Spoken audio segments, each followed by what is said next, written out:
Apparitions by an anonymous author. Narrated by CHEELOWEY. He's everywhere.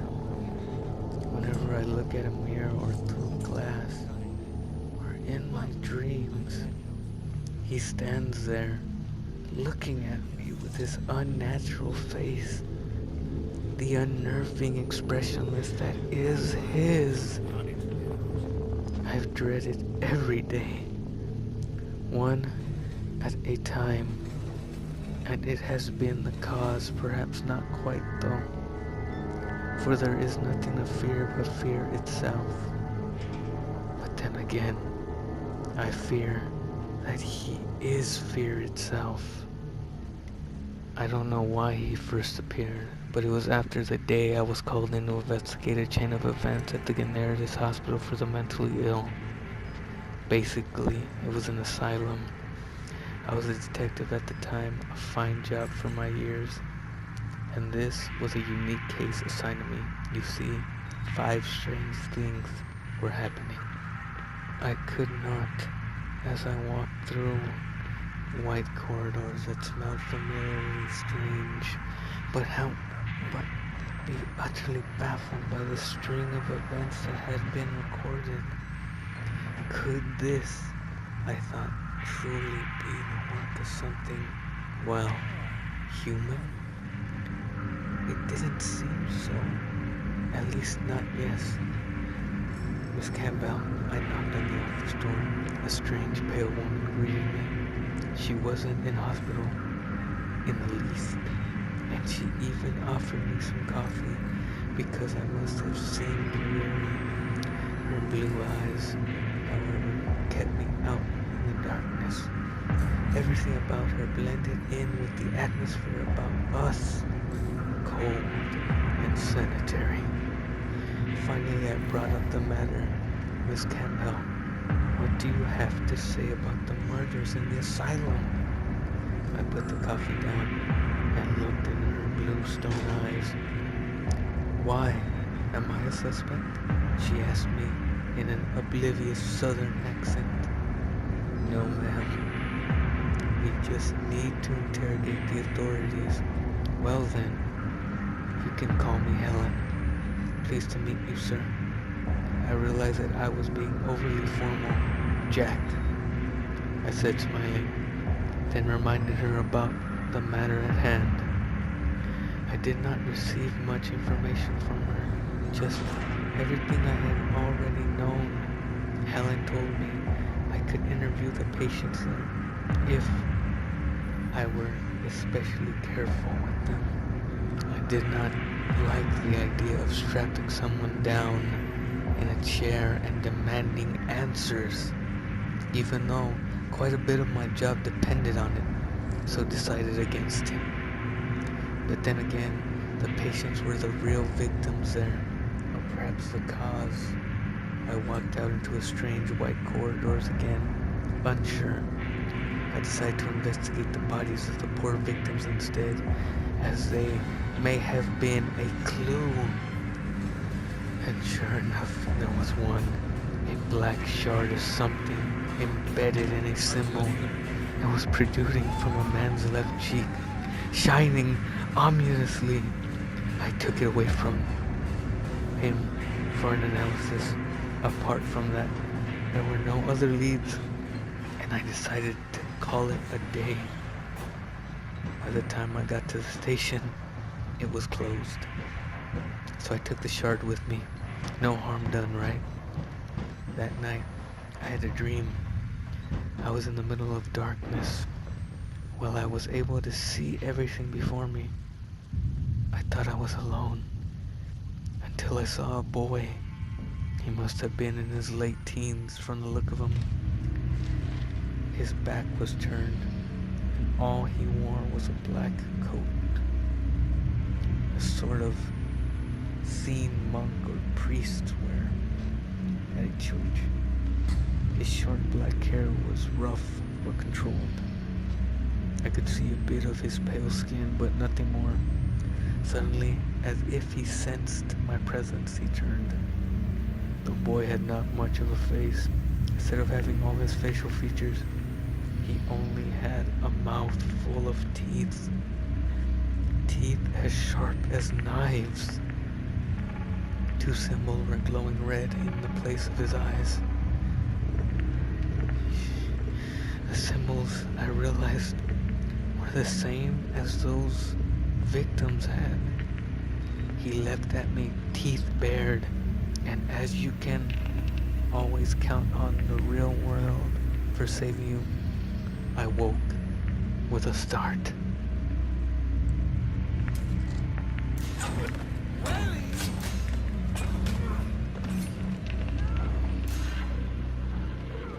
The next day at work wasn't easy either.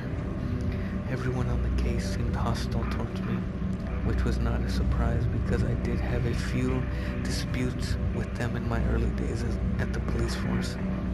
This hostility, however, seemed to be newfound, as if I were carrying something they wanted. So I spent most of my time in the asylum. There too was not let off easy. The patients seemed to be drawn towards me, and they scratched and clawed at the doors as I passed by. One sneered at me, and he seemed to have the same sharp teeth as a boy. Or was it my imagination? I can't tell. The only place that seemed safe now was Helen's office. We spoke a while about anything but the case. Her eyes were harder than before, barely even twitching.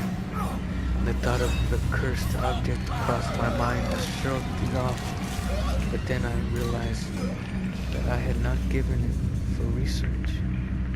I didn't want to. I never want to lose it ever again. I would kill the one who tries to take it from me. I'm a detective, I thought. I don't believe in the supernatural, and yet the shard called me. Everyone wanted it. I had it. I had the same dream that night as I dozed off on the sofa. The boy turned to me and finally attacked me with inhumane speed. I could feel his razor-sharp teeth digging into my throat, tearing into bloody shreds. The pain, it was all too real, and then the reality of life that woke me up. Tired and afraid, I walked into the bathroom and splashed water on my face. I looked up and saw him again. It was impossible. I must have still been asleep, but no, I wasn't. As I heard nails scratching in the mirror's surface, I ran out of my home, running as fast as I could. My hands looking weird, my face weird, my feet too far away. Run faster, he whispered. And then I stopped running. I looked back. There was no one. And yet, there was someone. Work wasn't better. Then I handed the evidence to my boss and drank some coffee. The cleaner asked me to fetch some cleaner from the cupboard, which I did. As soon as I turned on the light, there he was. I stumbled backwards after I raised my head. He had vanished. Why was this kid following me? Burn the whole goddamn thing down. Get out. You want to let me get out of the kitchen. Walking back home several hours later, my neighbor approached me. He was a short old man who had a small apartment next to mine. We exchanged greetings, and he was very pleasant until he asked me how I got scratched. I had no idea what he was talking about until I felt my cheeks. The right one had a symbol etched onto it. I couldn't sleep. I ate in fear of him appearing. I couldn't go to work. And when my pals found me in my kitchen rocking back and forth with fear in my eyes, I ended up in the asylum. It's only a matter of time. He'll kill me eventually. Why? Why won't he leave me alone? The Hissing by an anonymous author. Narrated by Joe the Don.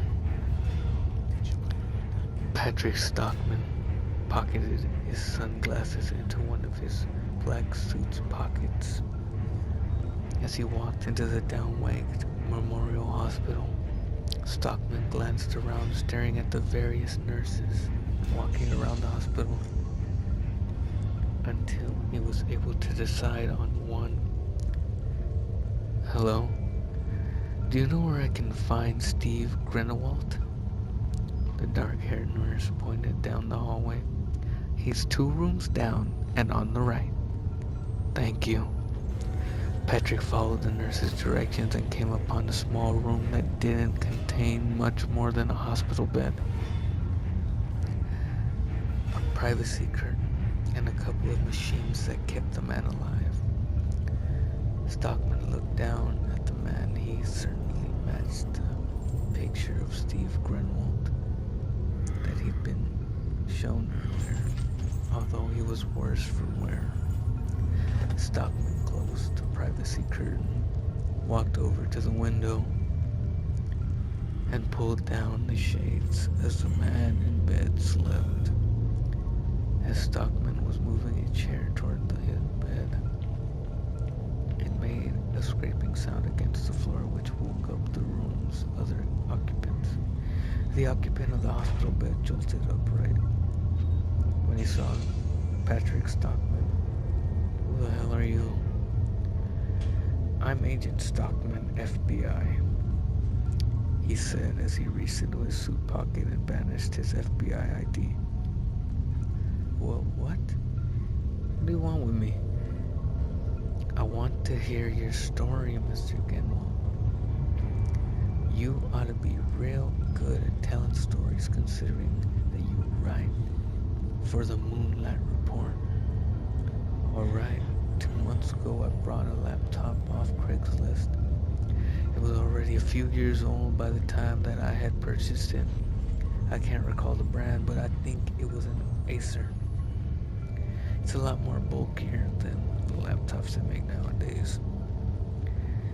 So if you bought it off Craigslist, then you would have met with the seller. Where did you meet?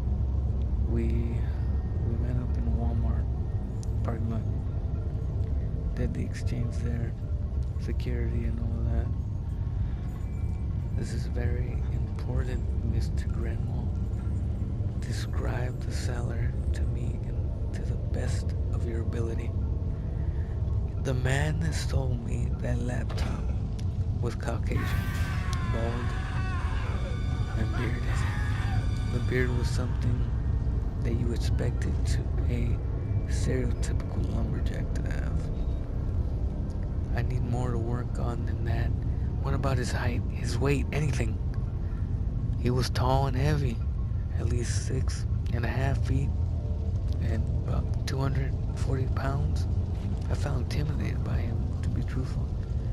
We'd not been meeting in a well-lit parking lot during the day. I would have stopped and traded with him.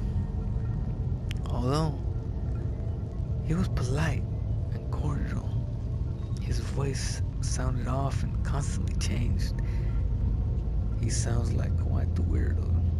Tell me, why would you still follow through with a trade when dealing with a weirdo like that? It ain't like that.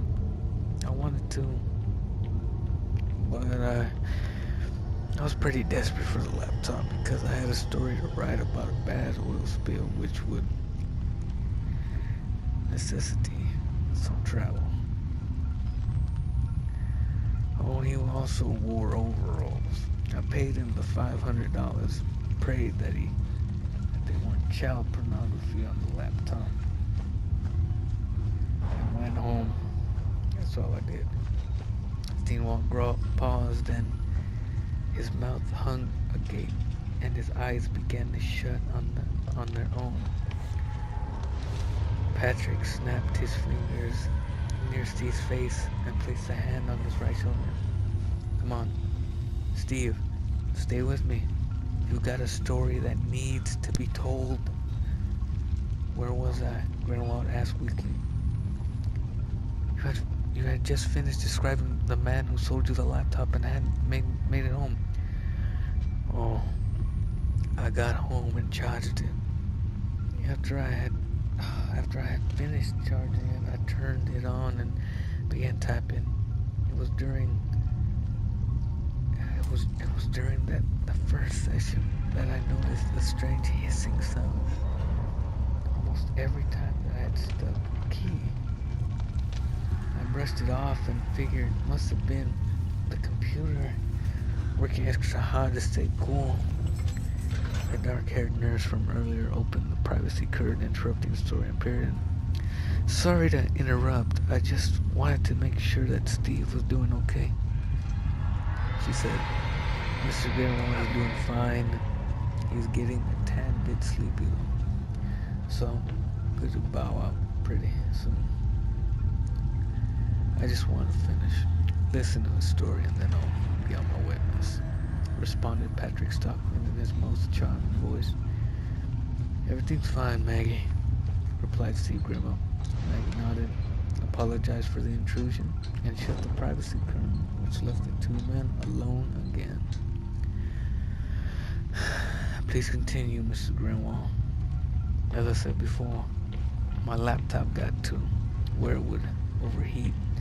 By that time, things steadily escalated to the point where I was saving my work every couple of minutes. Toward the middle of the second month, I had resolved to use my next payday to buy a new laptop. Grenwald began to cough blood, snuck out of his coughs and wound up on his bed sheets. Patrick Stockman reached into his suit and pulled out a handkerchief, which he used to wipe the blood from Grenwald's mouth and then his bed sheet. You're doing good, Steve. Doing perfect. We're almost done. Hang tight, Patrick Stockman stated as he ducked out of the room. He returned a moment later with a cup of water in his hand and handed it to Steve Grimwald. He waited patiently as the sickly man drank the entire cup. Thanks. Sure thing. You can pay me back by finishing your story, right?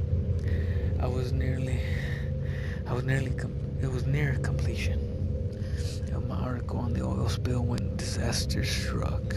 The hissing grew louder than it had even been before, and it sounded like it was coming from my left. Steve Grimwald froze up and tears began to follow from his eyes. He was clearly traumatized. Patrick Stockman stood up and put a reassuring hand on Steve's shoulder. There. You've handled yourself really well, Steve. Please try to keep going.